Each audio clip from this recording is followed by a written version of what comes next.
what conditions are needed for aliens, so what planets might be out there that could have life on them. And is a planet enough, or do you need a star? Where is your light? Where is your heat? Where is your energy coming from? In space, we've recently started discovering planets around other stars. So we know the 8 planets of our solar system, but there are solar systems beyond us.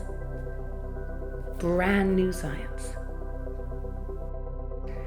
Those stars that might have planets that might have life, well, those stars are lumped together in galaxies, and you get a few 100 billion at a time. So even if the chance of life is 1 in a million, you gotta start somewhere.